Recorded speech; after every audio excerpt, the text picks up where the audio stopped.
Greetings everyone, and as a fan of ultra-wide-angle lenses, I'm pleased to be testing out an optic I've wanted to try ever since it was released, the Fuji XF 8mm f3.5 RWR. Isn't that a good looking lens now? Just look at it there. It's an extreme wide angle, rectilinear prime lens, only for Fuji's X system cameras, which is the full frame equivalent of about 12mm, so you are getting a simply gigantic field of view with this thing, which can occasionally be really effective for landscape photography, but is even better for architecture work and indoor photography. This is the kind of lens that's incredibly fun to use, although actually composing such a wide angle image can often be tricky. And while there may be no law against taking portrait pictures with an 8mm lens, your subject had better have a good sense of humour to tolerate the results, let alone allowing them to be published anywhere. At $800 or £800 here in the UK, this optic is pricey, but not totally out of reach. I'd like to thank Fuji UK for loaning me a copy of this lens for a few weeks for testing, although as usual this is a totally independent review. Build quality here is fantastic, as you'd expect for a top-of-the-line Fuji optic. Although it's made of plastic, the lens is beautifully small and solid, not to mention good looking on your camera.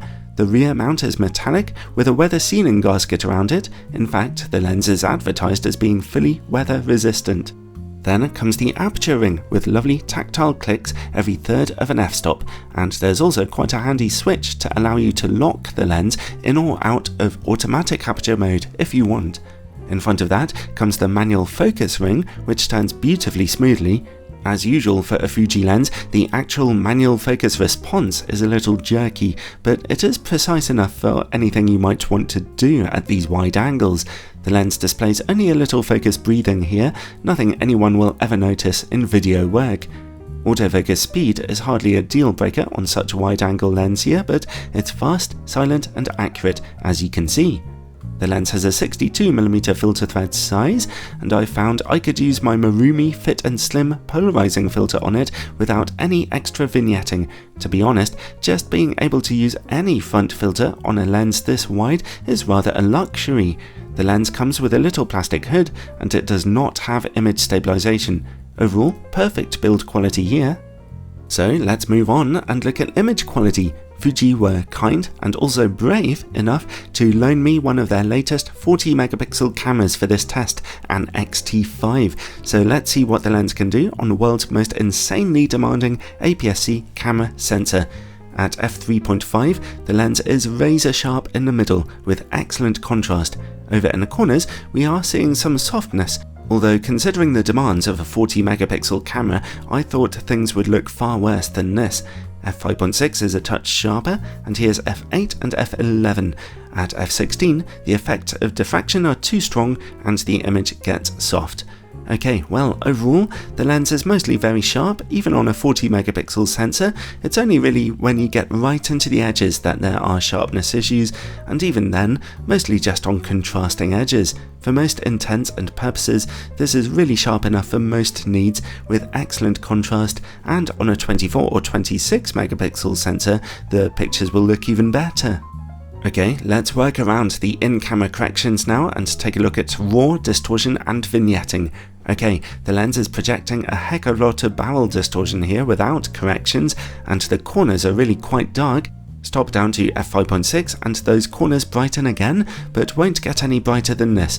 So if you're shooting raw, you'll definitely want to make sure you're correcting your images. This lens can focus down to about 18 centimeters, just averagely close for such a wide angle optic. The good news though is that image quality continues to be razor sharp at f3.5, even at the closest distances.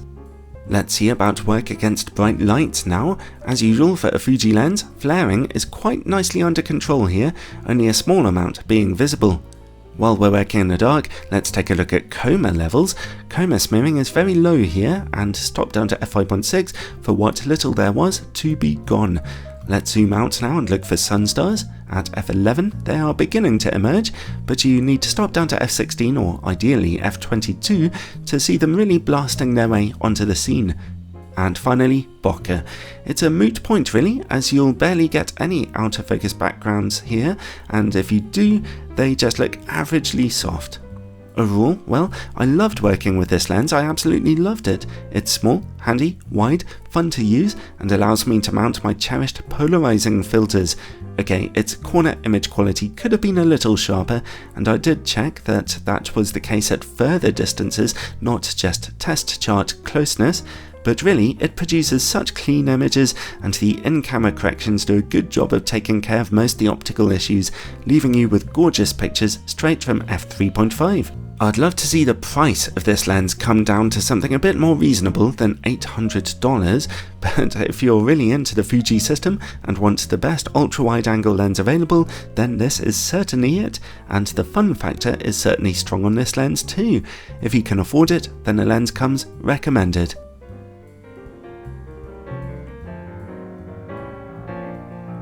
Okay, two things. Firstly, if you haven't already, check out the new playlists on my channel, which list my reviews now by camera mount and in other cool ways to help you browse the lens reviews for your camera.